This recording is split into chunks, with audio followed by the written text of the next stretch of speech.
कुछ एडजेक्टिव्स हैं जो अपने बाद ऑफ प्रेपोजिशन लेते हैं।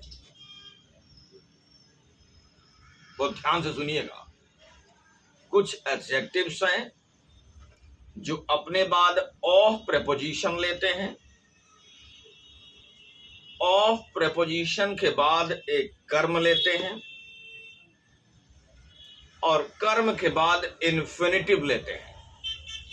यह स्ट्रक्चर, कौन सा स्ट्रक्चर, एक बार पुनः जान लें।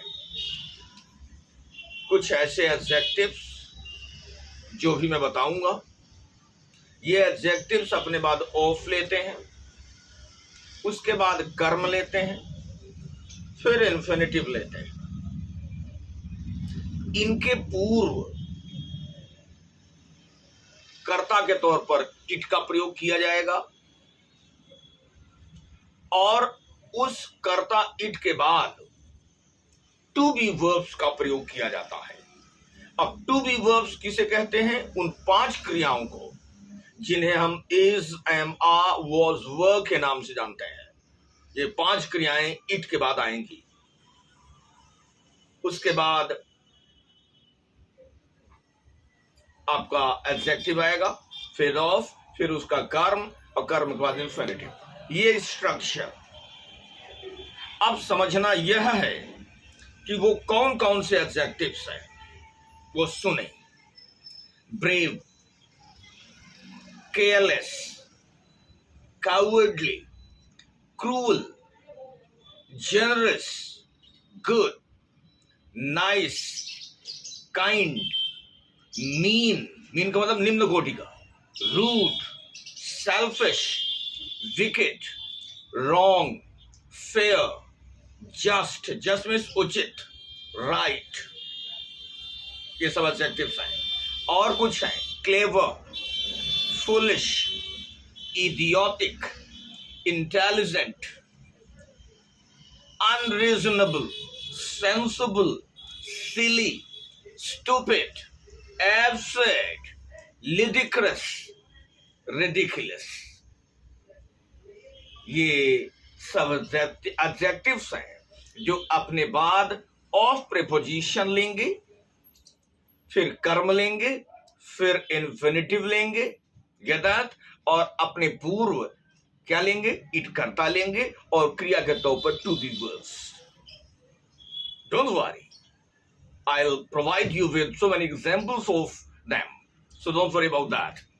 ओके, अब एक बात और समझ लीजिए कि जहां आप कर्ता इट लगा रहे हैं और फिर टू बी वर्ब्स का प्रयोग कर रहे हैं, आप अगर चाहें तो वहां पर कर्ता इट और टू बी वर्ब्स के स्थान पर हाउ का प्रयोग करते हैं।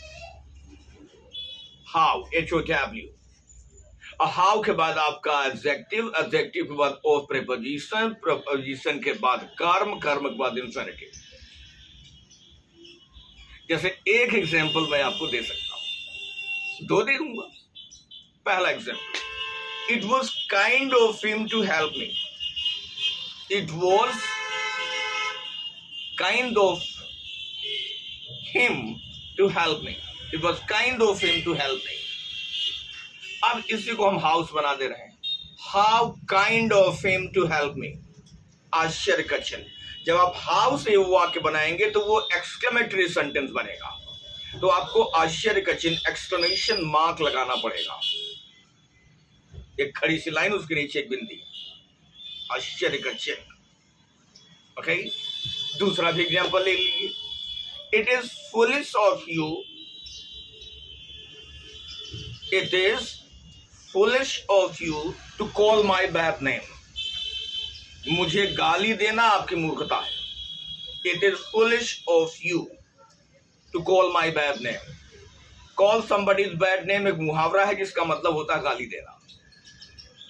So it is foolish of you, it is foolish of कर्म you to call my name, infinitive to call, ये स्ट्रक्चर, अब इसी स्ट्रक्चर को हम हाउ से बदल दे रहे हैं, तो इट इज को हम हटा देंगे, क्या बचेगा? How foolish of you to call my bad name. Okay, और ढेर सारे एग्जाम्पल्स मैं वीडियो के डिस्क्रिप्शन बॉक्स में प्रेषित कर दूंगा, और साथ में वो एडजेक्टिव्स जिन्हें मैंने अभी गिनाया है उन्हें भी मैं मेंशन कर दूंगा, ताकि आपको आप उसे याद कर सकें कि ये वो एडजेक्टिव्स हैं जो अपने बाद ऑफ प्रीपोजिशन लेते हैं, फिर कर्म लेते हैं, फिर इन्फिनिटिव लेते हैं। ओके, और उनके पूर्वकर्ता के तौर पर किसका प्रयोग किया जाता है? इट का प्रयोग किया जाता है। वर्ब के तौर पर 5 क्रियाएं, इज, एम, वाज, वर। अगर इट और क्रिया को आप स्थानांतरित करना चाहते हैं तो उसके स्थान पर आप किसका प्रयोग कर लेंगे? हाउ। इनके भी एग्जाम्पल्स मैं प्रेषित करूंगा। Thank you.